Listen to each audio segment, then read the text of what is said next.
Alrighty, and we're live. Good afternoon, everybody. My name's Cody Calder from the RA-Aus team, and this afternoon we're going to just be having a bit of a discussion around safety. And to do that this afternoon, we've got a few members of our team. We've got the Tri-Nations leading us this afternoon. So in the corner for South Africa, we've got Jared Smith, our Head of Airworthiness and Maintenance. Representing Australia down the bottom, we've got Neil Schaefer, who wears a number of hats with the organisation, moving into more of a role of Head of Training and Development, but also our Assistant Head of Flight Operations. And representing the Kiwis and leading today, of course, is myself, Cody Calder, and I'm the Innovation and Improvement Executive for RAAus, also managing the safety portfolio. So this afternoon, we want to have a look at a few areas of safety. Obviously, we want to have a look at what members need to be aware of in relation to COVID-19, but also want to have a bit of an overview of some of our safety statistics and some of our reporting mechanisms that members may or may not be aware of.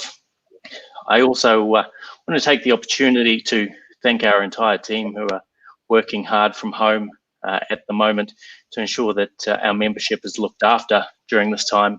But within the role of safety, it's obviously not just the safety department that manages safety within the organisation, but it's a culture that's managed from the CEO right the way down through all of our team and all of our staff, but down through our schools and through our membership being a strong part of that culture as well. And that's assisted us to have large improvements in our safety over the past 10 years, which was heavily reflected in the recent ATSB report that was released as well, which contributed RAAus to making some of the larger improvements in safety. So speaking of our occurrence reports, every year RAAus receives roughly 300 occurrence reports, which is submitted online through our occurrence management system. And every one of these reports is triaged, managed and reviewed by our safety coordinator, Janelle Whaling, in the background, which many people will be aware of Janelle. And then these are assigned to each of our team members in the appropriate department to continue to manage each of these reports. So it's quite a time-consuming process, but it's an important one for the management of our safety and building our data in the background.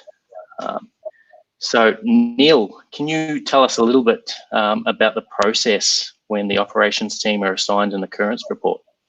Yeah, thanks, Cody. Yeah, look, it's an important part. And from an operations point of view, Jill and I, as subject matter experts, tend to manage most of the operational reports. The first thing we do is after it's been assigned and risk assessed, it gets assigned to Jill and myself directly. And then we'll review the report details. We'll look at the pilot command or the reporter. We'll have a look at the nature of the report and determine what type of event it was. And then in most cases, we'll actually look at the risk assessment and review that and review some of the facts. And then we'll start a process of either looking at it in terms of a generic response, and whereby we'll update the determined outcome if it's a simple and a consistent one. If it's got a number of elements to it, particularly with compliance, we'll look at the pilot, we'll look at any other associated pilots or activities, and we'll look at the aircraft, and we'll look for areas of retraining opportunity, with the view that when a report's received, we're not looking to provide disciplinary actions immediately. They're our last resort, and in most cases that doesn't apply. We're looking at what are the learning lessons that the general membership can get, and also the pilot that was involved in either the airspace infringement, the runway occurrence, an airspace air proximity event. So we'll actually look at that, and it's not surprising, unfortunately. We see sometimes elements where endorsements aren't current for certain pilots. We might find that their BFR may not be current, but we'll deal with these things in a collaborative manner with the member to get the right outcomes. And in most cases, the members that we speak to are very appreciative of the work we do on these things. And then finally, we put a summarised determined outcome.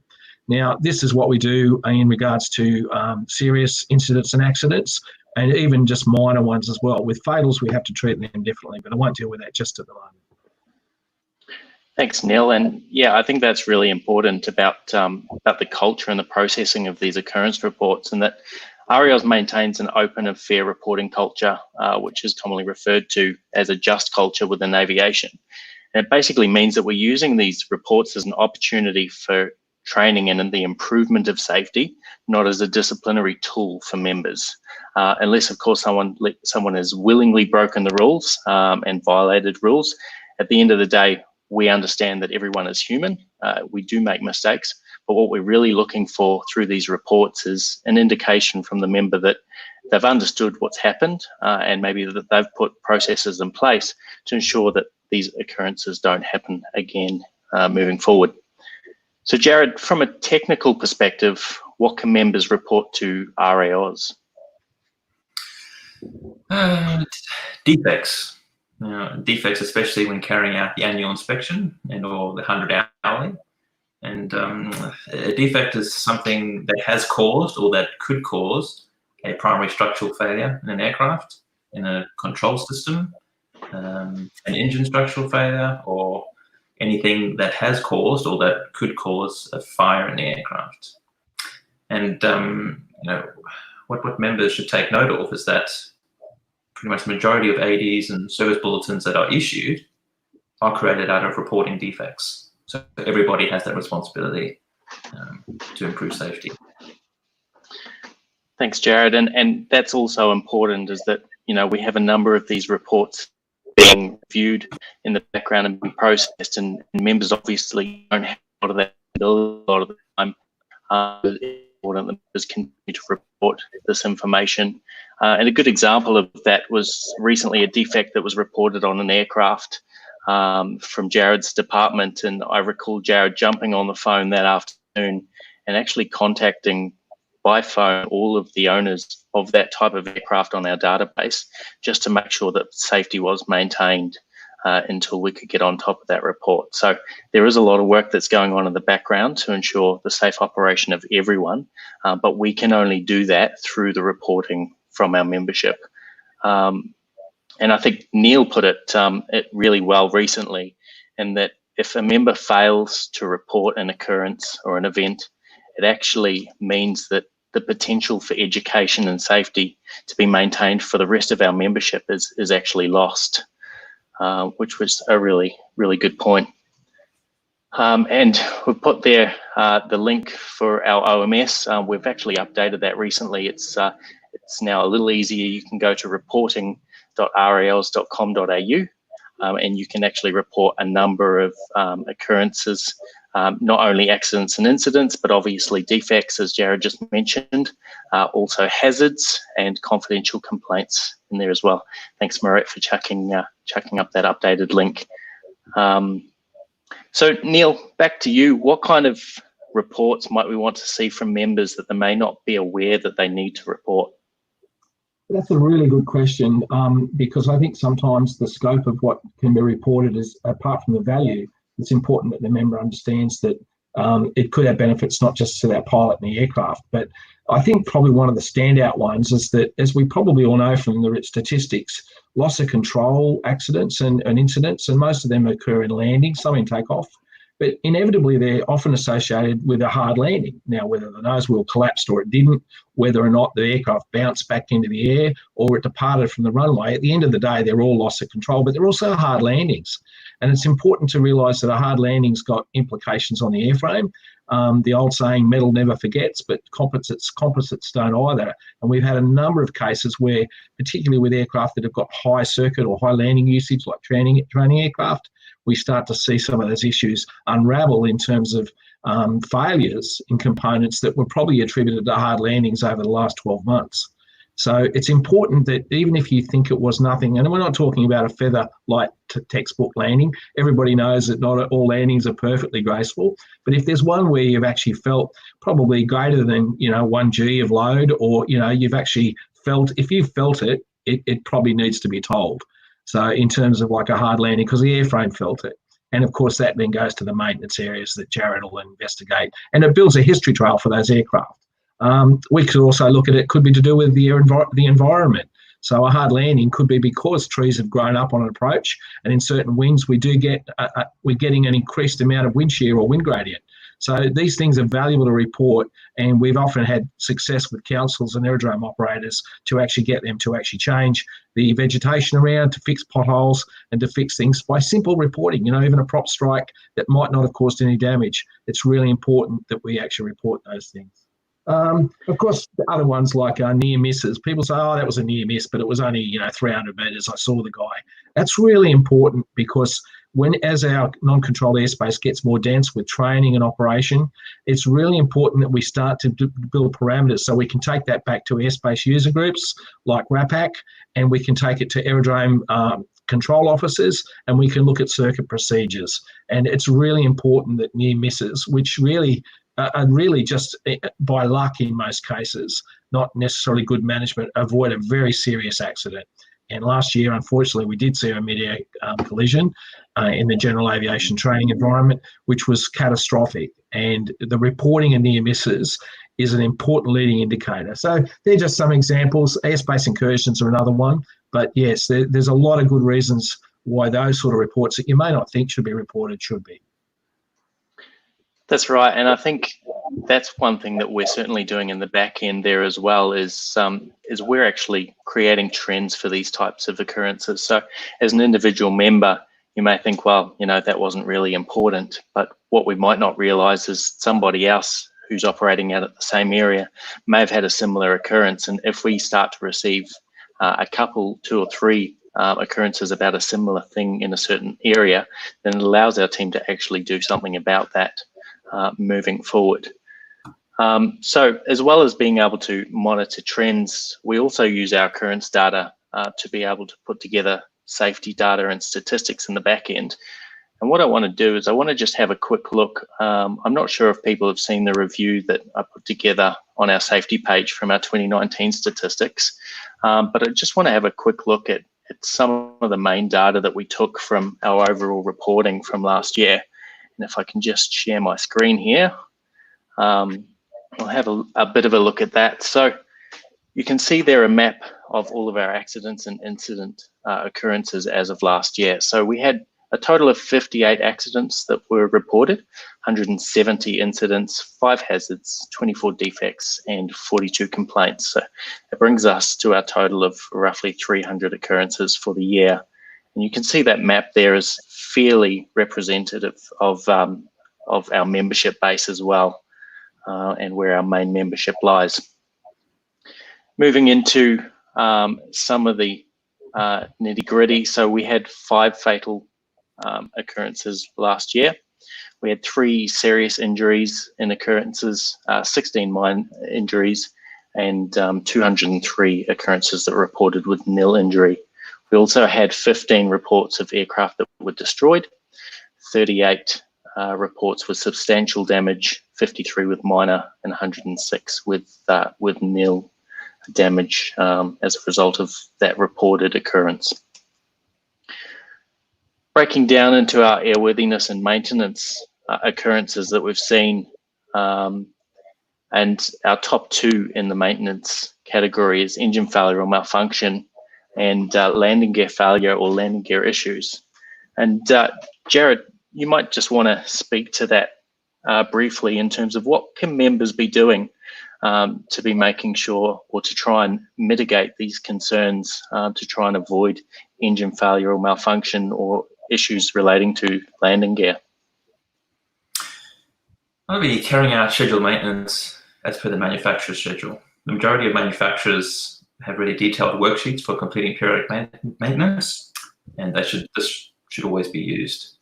On a high number of occasions when an aircraft has had an engine failure and ended up in a paddock, compression testing, leak down testing was not evident in the logbook. And a leak down and compression check is a really good indication of engine health, and this is a key component in the L1 practical that we've been running and will continue to run hopefully later in the year. Regarding the undercarriage issues, thorough pre-flight inspection should be carried out, and as Neil mentioned earlier about hard landings, they must be reported. And most manufacturers have a hard landing inspection schedule, and if there isn't one available, there is one in the RAAus technical manual. And those inspections should be carried out and recorded in the aircraft logbook. I think that's really important, is that, you know, I'm sure we've all experienced hard landings in our time throughout training and through our private flying as well. And it's important that we do make sure that these things are looked into, because it might not appear from the surface that there's anything wrong, but we do have a number of undercarriage failures and concerns within our aircraft fleet. And it's really important that we do follow up with that as well. And Jared, as Jared mentioned, in terms of maintenance, it's really important that that people are carrying out their scheduled maintenance correctly. And certainly, if you have any questions about that, don't hesitate to get in touch with our team. We're happy to assist members in anything they're unsure of. And keep an eye out for the L1 practical training as we roll out. Obviously, that's been delayed due to COVID-19 at the moment. But we will be rolling out L1 training again moving forward, which is really important for members if they haven't completed that. Thanks, Jared. My next slide, if I can bring that up, is just breaking down, I guess, in terms of our key operational type occurrences. And what we do find is many of our occurrences are human factors related. They do have the ability to have been avoided. And it's through training and education and some of the safety focuses that we've got in the back end that we're trying to address some of these concerns and some of these reports that we're getting. So obviously we can see there that loss of separation or near miss events were one of our highest occurrence types that were reported last year, which is a bit of a concern. And then runway loss of control, runway excursion events, hard landing and ground strike, and loss of control events. Now, loss of control events are also our #1 contributor to fatal occurrences, not only within RAAus, but across the board within GA and light aircraft operations worldwide. And then finally, we've got airspace incursions, which is fairly high, a fairly low number of reports there that we've got within our system, but we have since improved that in that we're getting serious reports through from air services now, so that we're getting a lot more information on airspace infringement. So that number there is quite low compared to the number that actually occurred last year, but our reporting in that space moving forward will be a lot more accurate. Neil, can you maybe run us through some of the things that our pilots can be doing maybe to avoid some of these key occurrence types that we're seeing in this space? Yeah, absolutely. Thanks, Cody. First of all, Josh, yeah, look, good question. Near miss, I agree. I'm not a big fan of that term either. And as you can see, we actually define them as loss of separation or loss of separation assurance. They come under another category called air proximity events. And that's the taxonomy, or that's the terms we have to use when we report them in terms of ATSB and the general reporting structures. So, yeah, look, a near miss, it's so vague. So, good question, and I hate it too. So, you'll see in the slide here that Cody's put it up in terms of some of the correct phraseology for those things. The important thing, I think, first of all, is that when you look at hard landings, loss of control, and runway loss of control, they actually all cross over. And in fact, pretty much all of those hard landings would be as a result of some form of loss of control. Otherwise, we didn't intend to land the aircraft hard, so we lost control. Some might say it was a wind gust, but at the end of the day, we've got to look at our responsibilities as command pilots. I think the first one, if we talk about near the proximity events or loss of separation, it's all about circuit planning, and we put out a lot of good articles in Sport Pilot and resources through our presentations at member forums on operations at non-towered aerodromes. And I encourage all members and pilots to review things like the CAPs and also our RAAus, and also have a look at some of the guidance we put out about how do we operate at non-towered aerodromes. It's really important to create the safety space yourself as the pilot and thereby reduce the risk of having an air proximity event. So overhead joins, don't try to push in on downwind because you think you've seen every aircraft. It's really important that you actually give yourself space and time to truly assess the aircraft that you don't know that's there, that hasn't made the radio call. Which leads me to the next point. Good, well-structured and appropriately phrased radio calls. It's really important that we don't get into conversations, but we should use radio appropriately and as per the recommended guidance. And remember, it's a mandatory requirement that you must use radio if equipped and authorised to use it to avoid any accident or incident or collision. So that is actually a mandatory requirement if you're radio equipped. So speak up, because it's much easier to do that. So in terms of loss of control, so if we get down to the nitty gritty, it really comes back to basics. At the end of the day, yes, the environment can influence our landing or our takeoff outcomes, but we need to plan, recognise for those, and apply the appropriate control inputs and maintain safe airspeed near the ground. They're probably the two key areas. It's a very complex subject. I've covered it in some of our training presentations so far, and I'd encourage all members to review that, and just pilots generally. It's available on our YouTube channel, and it's also available on our members' feed in terms of those documents, both for airspace management, operations at non-towered aerodromes, and also for loss of control. Airspace infringement, we do a lot of work in that space. A lot of it's distraction, where pilots are utilising either cockpit resources such as flight bags, or they're distracted and not focusing on an effective lookout and scan. That's the big area we see in terms of both airspace infringements and also loss of separation, is that divided attention. And the things we do in a car with a mobile phone is the same things tenfold that we shouldn't be doing in an aeroplane. We've got to keep our focus outside of the cockpit in a VFR environment. So thanks, Cody. Hopefully that answers some of those questions. Yeah, thanks, Neil. And obviously, a lot of these occurrence types are multi-layered, and we could spend an hour on any one of these topics here, covering what we can do to stay safe. But I think it's important that members continue to keep an eye out on the safety information that we are providing to members. We do create our topics for a reason. They're not random. They are based on the data and the statistics that we're seeing in the background. But maybe we can put a focus on trying to have a few more of these sessions moving forward. And if anyone would like more information on any particular topic, then certainly reach out. I'll just see if I can throw up here. Now, if members are looking for where to find some of this information, we recently completed a bit of a review of our safety page, and you can see that there on the screen now, that we've just tried to refocus. We've got our last License to Learn safety publication, which members can refer to, and the previous one that was mailed out last year is also available online. But you can go in there and you can see what some of our safety focuses are, some of our safety statistics, and also added a bit more information on the reporting of occurrences, where members can go to do that, and some FAQs there as well. If you're not sure about reporting occurrences, there's lots of information in there, and a little quiz as well for people if they're unsure. So thanks, team, for going through that. And I just wanted to focus on that a little bit, because I think it's really important that we do share what's going on in the background with these occurrences. We're not just receiving them and forgetting about them.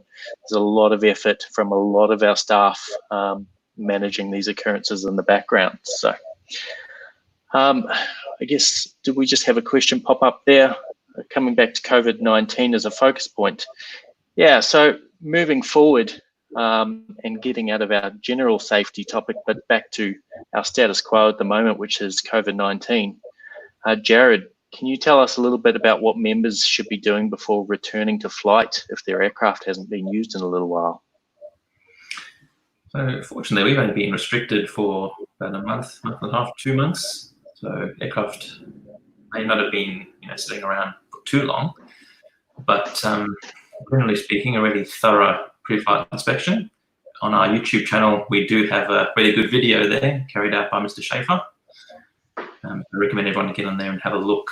But some general tips, if the machine's been sitting for that month and a half, would be to do a thorough fuel drain. And probably it'll be the first thing to do. So don't move the aircraft. All water would have gathered to the bottom. So get the water out. And for owners who've been using MoGas,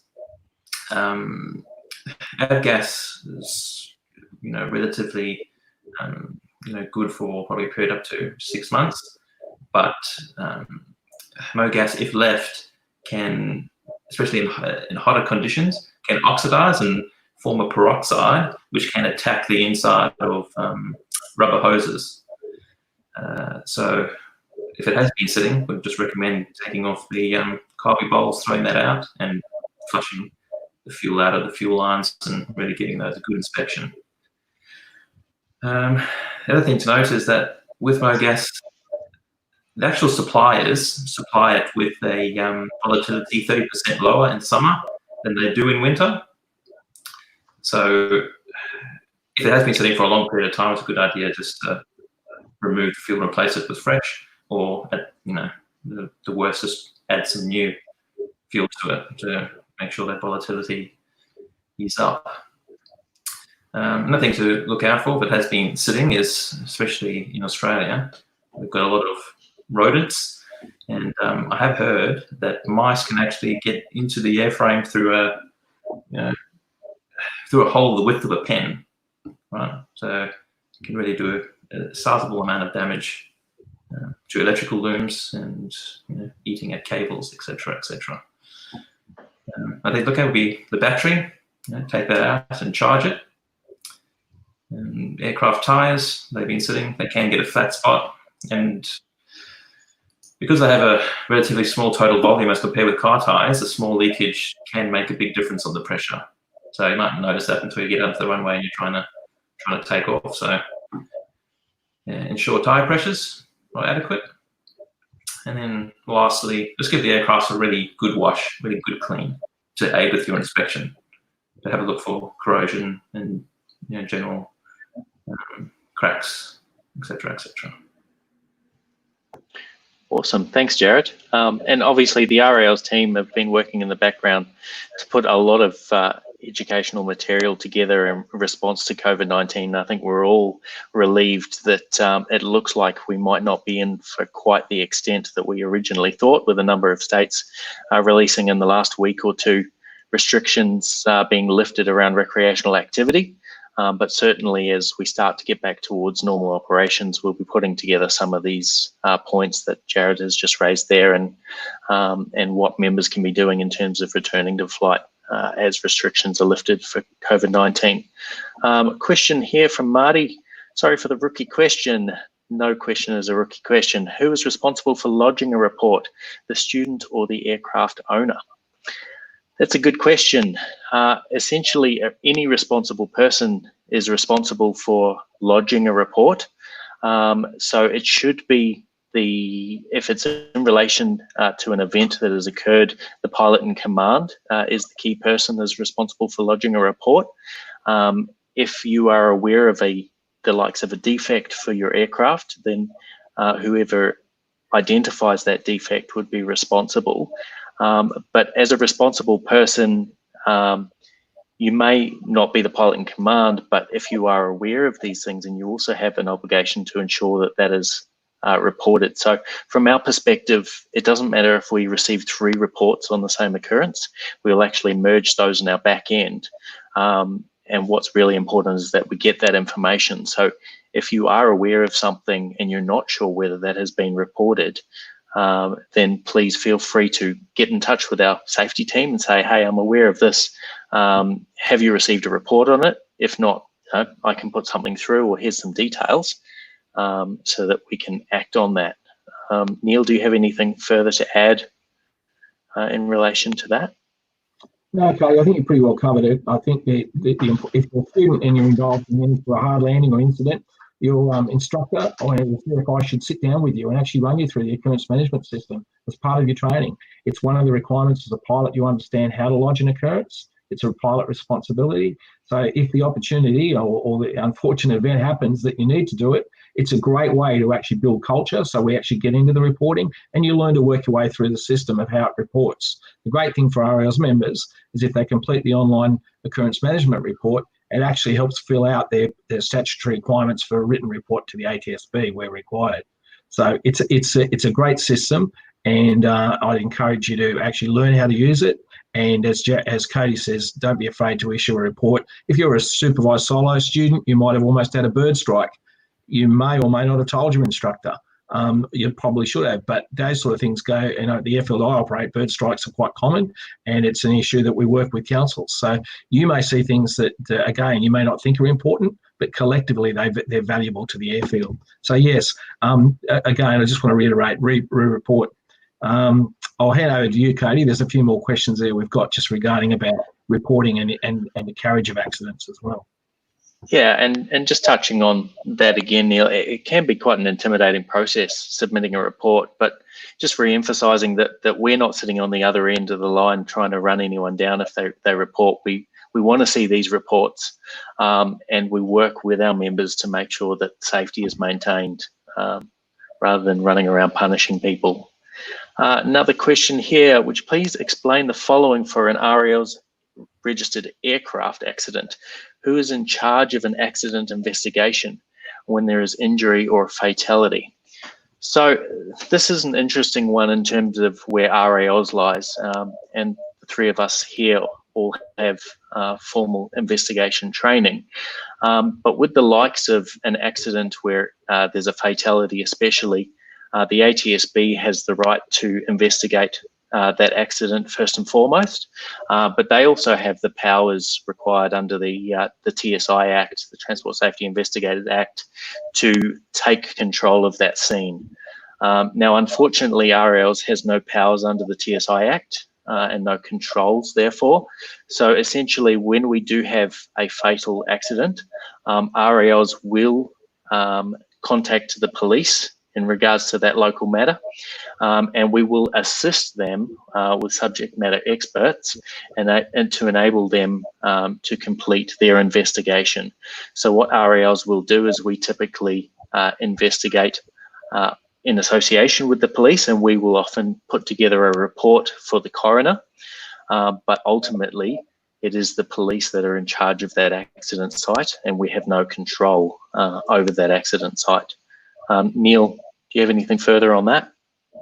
No, I think it's an important point that the police have full carriage in most cases. The ATSB, due to resourcing limitations, choose not, and can, as you said, but choose in most cases to allow the relevant state police authority to manage the accident. They have full control of the site, they have full control of the evidence, and they have full control of the information.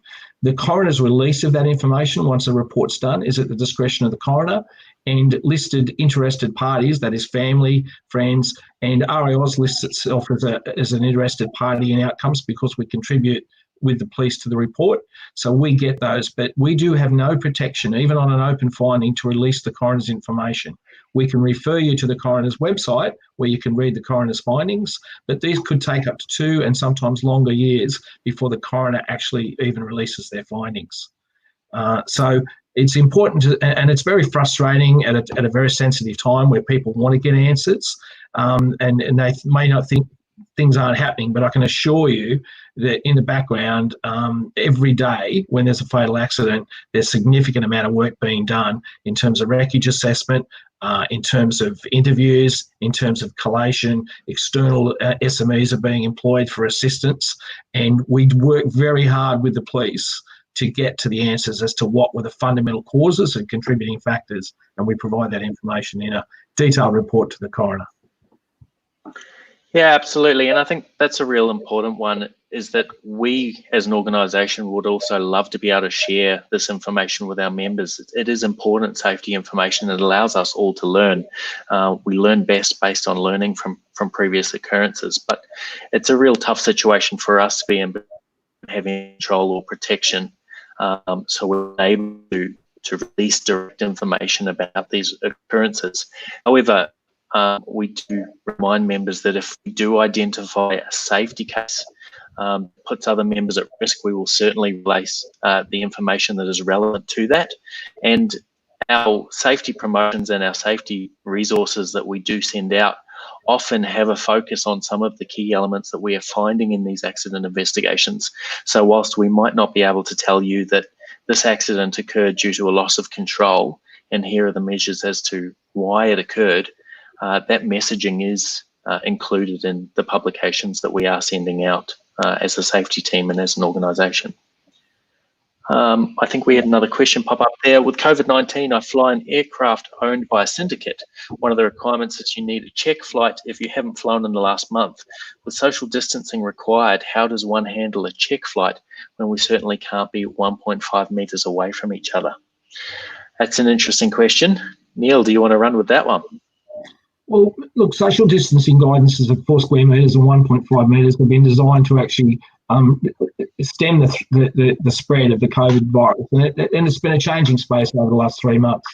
For essential activities and essential work, the hygiene practices are equally important. And many of our flight schools have chosen not to close their operations and apply robust hygiene procedures in line with state and federal government recommendations and guidance. So I think every state's different, and as late as today, there was a relaxation on some of those requirements in terms of social distancing, which again is applied to classrooms, so that's a learning environment.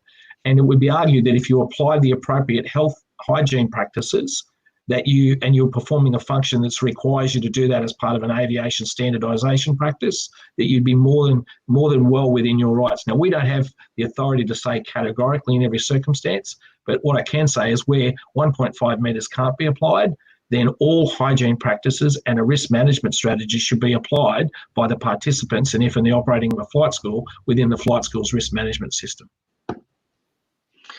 That's right, and I think in relation to each individual state and territory, there's a number of different requirements depending on where you are. So it's important that members continue to keep up to date with that information, and we shared that information again in terms of some of the lifting of those restrictions based on state-by-state information in our e-news that went out last night. But there is also information there, I believe, in terms of businesses, and if a flight school is conducting business in some instances, and not all instances, there is the ability that they can operate within 1.5 metres if other protocols are put in place. But again, that depends based on state-by-state requirements, and some states just simply don't permit it at all. So it's important that members continue to keep up to date and contact their local flight school if they're not sure. And hopefully the flight schools are continuing to keep up to date on that information relevant to them as well. Neil, another question for you. So what should pilots be considering before they take their next flight, bearing in mind COVID-19 if they haven't flown for a little while? Well, that's a really good question, and you're about to see some resources come out on this that we're going to give some guidance to pilots in the coming weeks as we hopefully move towards some relaxation. I think the key thing here is to look at the human factors effects of currency and recency and apply them to yourself. So I'm going to hit a few key points because it's a very exhaustive subject. But the first one is do everything slowly and do everything in an environment that you're familiar with. So don't go flying on a day in weather at an airfield or in a situation that you're not fully and compliant, fully aware of. So keep in your personal minimums checklist things as normal as possible. Don't try anything new. That'd be the first bit of advice.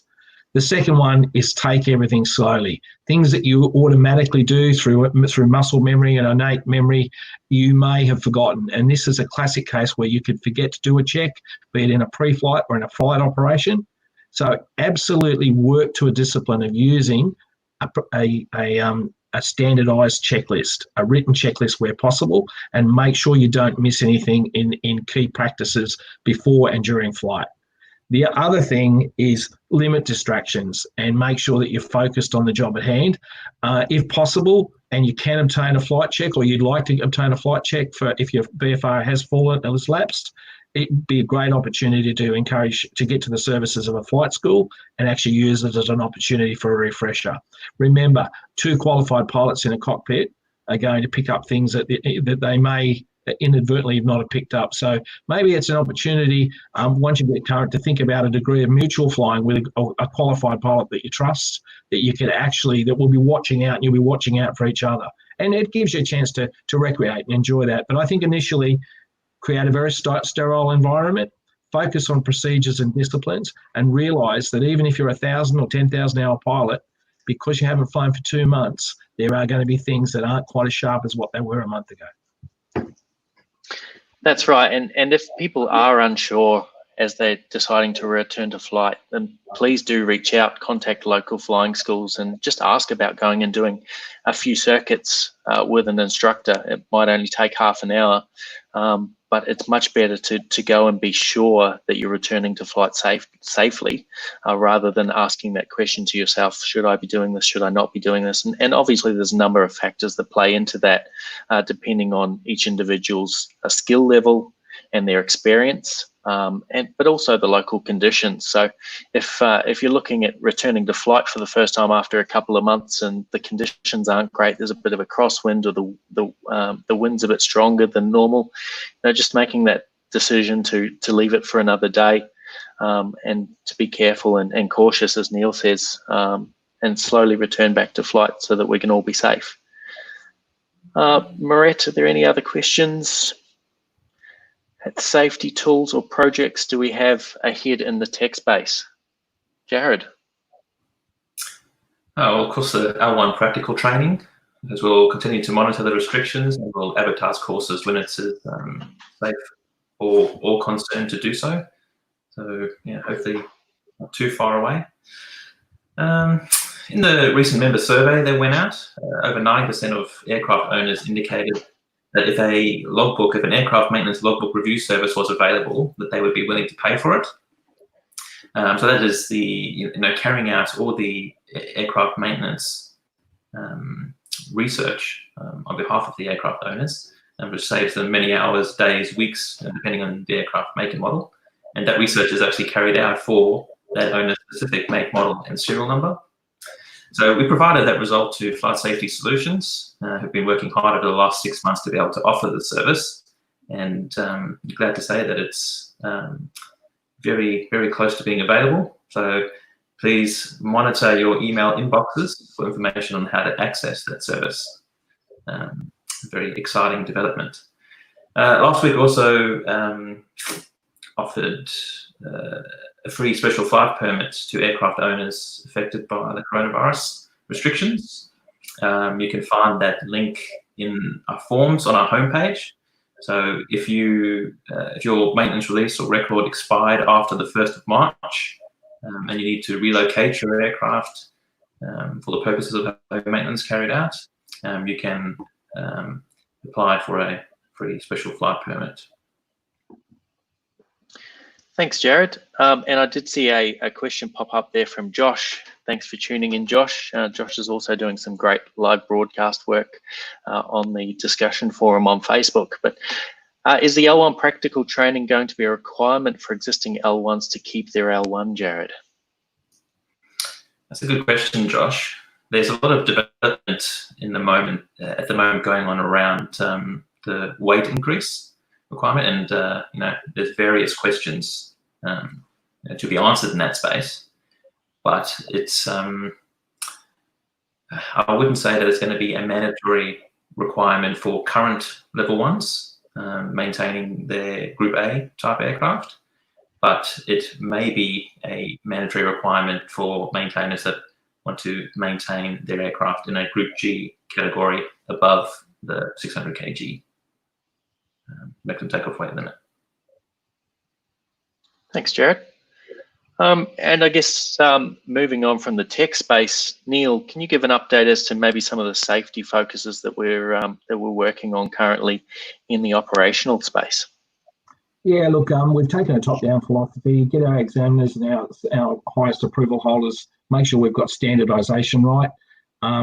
Jill and I are working, once we get out of COVID restrictions, to another standardisation program for our pilot examiners and regional operations coordinators, which is going to further get down to some of the basics of control assessment, examination assessment, and bring out some of the key areas that we see with loss of control and how they're sort of we can pull those back to basic training.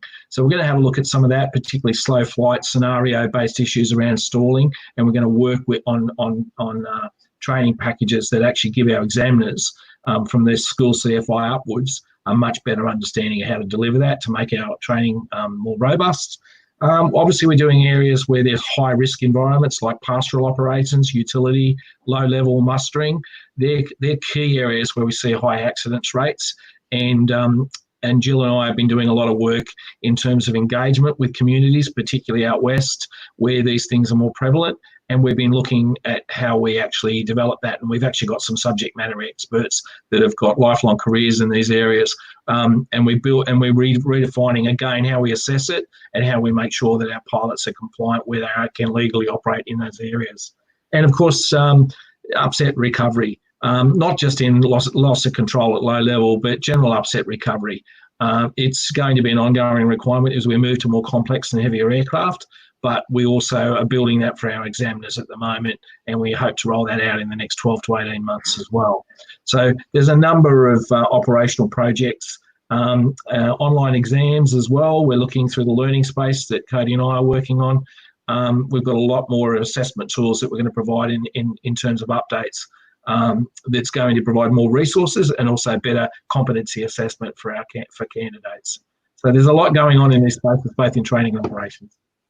There's always lots going on in the background there, and certainly with the focus that we've had on the mustering and the pastoralist type operations. And one thing I like to continually say is, if members are going and conducting these operations, whether that's actually mustering or whether it's just observing stock or observing troughs or fences, even if they're not operating below 500 feet, there is specific training that can be completed to allow members to safely do these operations.